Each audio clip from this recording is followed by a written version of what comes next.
Amandine, merci beaucoup de nous recevoir chez toi. Ça fait plaisir de te voir. Tu es l'éditrice d'une maison d'édition dont moi j'aime beaucoup le titre personnellement, Vous êtes ici. Donc, on est ici avec toi, chez toi, pour parler de Vous êtes ici. C'est le paradis, c'est parfait.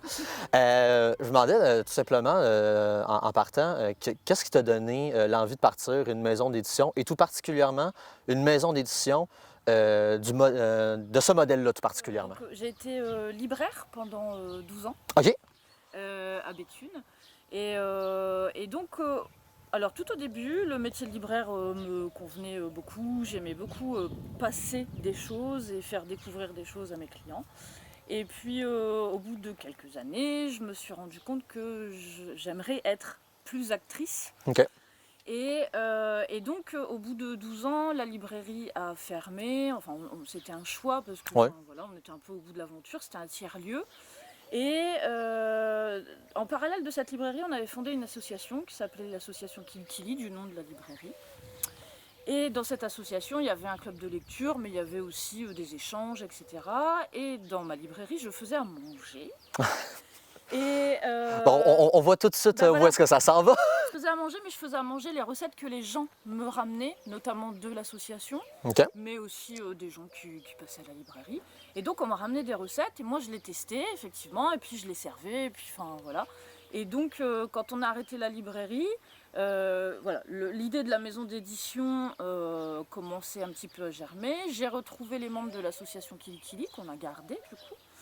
Et on a décidé de fonder la maison d'édition Vous êtes ici et de l'axer effectivement sur des recettes, mais des recettes de personnes, de vraies personnes. Vous êtes ici, quand même, c'est une maison d'édition qui traite principalement de cuisine. Les livres ont un format assez particulier. Pourtant, Vous êtes ici, on ne penserait pas de prime abord que c'est une maison d'édition qui se spécialise dans la cuisine. Pourquoi ce nom-là en particulier? Alors c'est un peu un délire avec une des membres de l'association Kilikili, puisque on avait décidé de faire le siège de la maison d'édition ici à Hermin. On avait une fois, on s'était amusé à faire une charte graphique autour de Vous êtes ici, enfin du nom Vous êtes ici. On avait organisé un festival de musique à Hermin. Donc Hermin, c'est un tout petit village de 180 habitants. Et du coup, sur la carte, on mettait des Vous êtes ici partout. On avait fait des badges Vous êtes ici. Et puis on s'est dit, en fait voilà, le nom de la maison d'édition, il doit effectivement refléter ce qu'on produit, mais aussi l'endroit où on se trouve. Et ça nous paraissait important de le voir de cette façon-là. Et du coup, voilà, sur le logo de la petite, voilà, il y a la petite maison. Il y a la petite maison. Voilà, qui ressemble à ma maison. Et donc on est parti là-dessus parce qu'on s'est dit qu'effectivement, on voulait faire que des livres en rapport avec l'alimentation, mais élargir aussi à l'environnement. Et donc pour nous, Vous êtes ici, ça avait du sens. Et pourquoi ce parti pris-là, tout particulier, de l'alimentation et de l'environnement pour la maison d'édition? Parce que tu as parlé du fait que dans la librairie où tu étais à Béthune, tu faisais de la cuisine, tout ça, mais comment est-ce qu'on part comment est-ce qu'on part d'un programme, disons, secondaire dans le cadre d'une activité de libraire à activité principale au sein d'une maison d'édition? C'est une très bonne question. Vous êtes ici, c'est une maison d'édition qui est engagée. Alors effectivement, quand on parle de livres de cuisine, je sais pas, je lisais un truc il n'y a pas très très longtemps où on disait que les livres de cuisine étaient les seuls qui étaient au-dessus de tout soupçon. Ça m'a fait bondir. Parce que non, en fait, on peut faire des livres de cuisine engagés. En fait, finalement, c'est ce qu'on fait depuis le début, on fait des livres de cuisine engagés. C'est ça, c'est très consensuel comme posture. On avait une passion assez particulière pour les livres de cuisine, mais on aimait bien rechercher des choses atypiques, etc.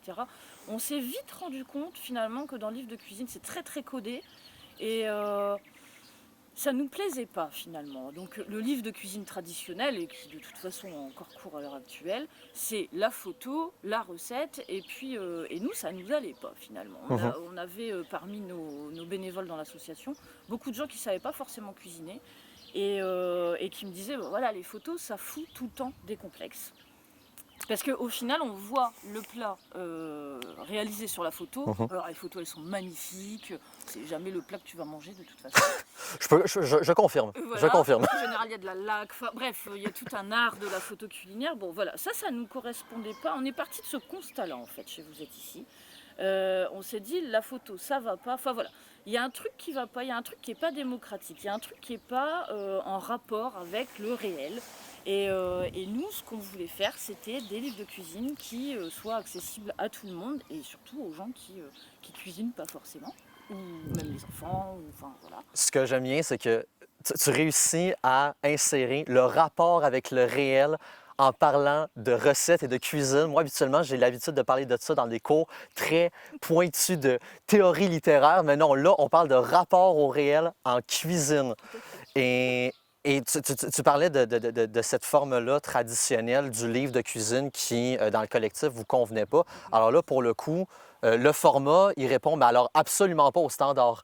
Et Du tout. ce que j'aime beaucoup, moi, personnellement, c'est que c'est très ludique, c'est très coloré.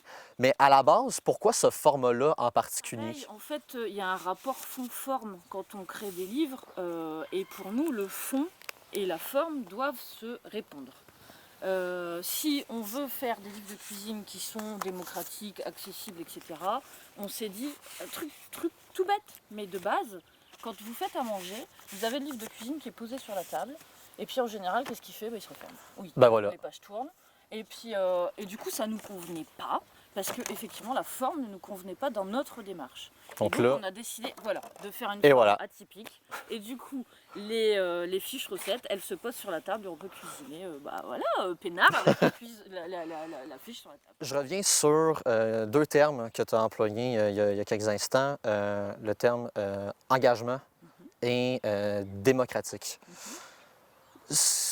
Tu vois un peu où je veux en venir. Ce que je vois dans Vous êtes ici, c'est que c'est une philosophie qui est complètement à contre-courant de toute l'alimentation industrielle dans les grosses épiceries, les grands supermarchés ou les hypermarchés même. Est-ce qu'on vit dans une ère où notre alimentation est trop sauvage ou n'est-elle pas assez sauvage? Ah, elle n'est pas assez sauvage, notre alimentation à l'heure actuelle. Enfin, elle n'est pas encore assez à mon goût. Hein. Et pourquoi? Pourquoi? Il y a tellement de réponses. Nous, chez Vous êtes ici, on est vraiment... Alors, on n'est pas des donneurs de leçons. On veut jamais se... Voilà, on n'est pas des donneurs de leçons, hein, attention. Moi, je veux pas pousser tout le monde à manger bio, local, etc. De toute façon, c'est pas moralisateur, de toute façon, ni dans le format, ni dans les recettes qui sont proposées. Voilà. Il n'y a pas d'aspect moralisateur parce que de toute façon, c'est le meilleur moyen pour que les gens ne fassent pas ce qu'on leur demande. Et puis, c'est tout à fait normal d'ailleurs. Hein. Enfin, on ne donne pas d'injonction aux gens. On essaye de prouver. C'est vraiment une dynamique de dire, voilà, nous, ce qu'on voudrait montrer, c'est que finalement, si vous achetez déjà local, ça va forcément être moins cher. Il y aura moins d'intermédiaires, etc. Si vous achetez bio, eh bien oui, à long terme, ça fait quand même bouger les choses. Tout ça, c'est des engagements. On est très, très écolo chez Vous êtes ici. À des niveaux complètement différents, mais en tout cas, voilà, on essaye d'être dans cette dynamique-là.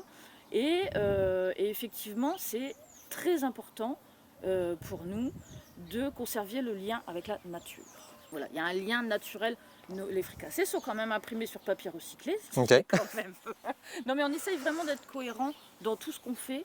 Et des fois c'est difficile et des fois ça coûte beaucoup d'argent aussi. Mais on essaye vraiment d'être cohérent parce que oui, cet engagement, il est super important. Est-ce que c'est difficile à être engagé, non seulement de la manière que vous l'êtes au sein du collectif, mais aussi de démontrer à quel point vous êtes justement engagé? Parce qu'encore une fois, on parle d'engagement, on a plus l'habitude de penser à une espèce d'engagement politique plus manifestif ou plus politique. Là, on est vraiment... passez-moi l'expression, mais on est vraiment sur le plancher des vaches. Là. On est vraiment au plus près du quotidien. Finalement, c'est important de toucher les gens dans leur quotidien. Nous, on publie des recettes du quotidien. Donc c'est vraiment aller voir les gens. Ça aussi, ça fait partie de la démarche engagée parce que finalement, on va au-devant des gens. C'est pas les gens qui nous ramènent des recettes, ils nous écrivent pas pour nous donner leurs recettes. Ça arrive, mais c'est très rare. Non, on va au-devant des gens. On a même créé une petite carriole à recettes pour aller dans les rues des villes pour aller chercher les recettes. Enfin voilà, hein, ça va loin quand même. On va vraiment chercher les recettes qui font partie du quotidien des personnes. À partir de ce moment-là, oui, effectivement, on est sur le plancher des vaches, comme tu dis, mais pour s'élever. C'est-à-dire que pour moi, effectivement, on part de la base pour monter, forcément. On ne peut pas, de toute façon... alors voilà, moi, finalement, je suis en train d'intellectualiser un petit peu la cuisine. Mais c'est très bien. Voilà, mais je ne la vis pas comme ça et personne ne la vit comme ça, finalement. Donc l'intérêt aussi, c'est... par des ateliers, donc effectivement pour aller chercher les recettes des gens, etc. C'est vraiment voilà, aller rechercher ce matériau brut pour en faire des livres. C'est vrai qu'au début, les gens nous disaient mais oui, mais qu'est-ce que c'est, enfin, qu'est-ce que... Alors, bon, moi j'aime bien quand il y a du mystère dans les livres, j'adore quand je vais dans les librairies et chercher des trucs qui sont complètement, justement, qui poussent la curiosité. Donc c'est aussi ce qu'on avait envie de faire avec Fricassé. Et aussi, on n'avait pas envie de dire clairement la démarche parce que, toujours pareil, on ne voulait pas filer de complexe aux gens.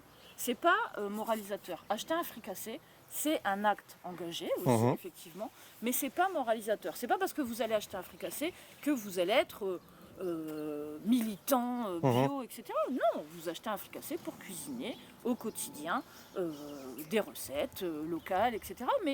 Mais vous allez vous en rendre compte au fur et à mesure, c'est pas écrit dessus. C'est aussi, ça fait partie de la démarche. Puis au final, le lecteur et le futur cuisinier, il trouve quand même son compte parce que si on achète une fricassée, c'est aussi parce que c'est bon. Tout simplement. Tout simplement, exactement. Enfin, c'est bon et ça se fait. Et c'est des recettes. Au début, c'est ce qu'on disait, c'est des recettes à adopter. On s'était renseigné de combien de recettes mettre dans chaque fricassé. Enfin, finalement, on ne peut pas adopter 100 recettes au quotidien. De toute façon, l'abondance, c'est pas synonyme de qualité non plus. Bah voilà. Donc nous, on a décidé de faire le truc inverse, c'est-à-dire de pré-choisir finalement les recettes. Donc c'est un gros travail en amont les fricassés finalement, parce que on se retrouve quand on détermine un thème comme ça, on se retrouve avec une cinquantaine de recettes qu'il faut tester et ensuite qu'il faut effectivement valoriser. Donc il y a un gros travail de mise en place et pour nous en fait les recettes qu'on publie c'est des recettes qu'on peut effectivement faire tous les jours, enfin tous les jours évidemment pas tout le temps la même recette, mais qu'on peut faire tous les jours, qu'on peut vraiment adopter et faire sienne. C'est vrai, encore une fois c'est un engagement. Amandine, merci beaucoup encore une fois de nous avoir reçus. Mais de rien.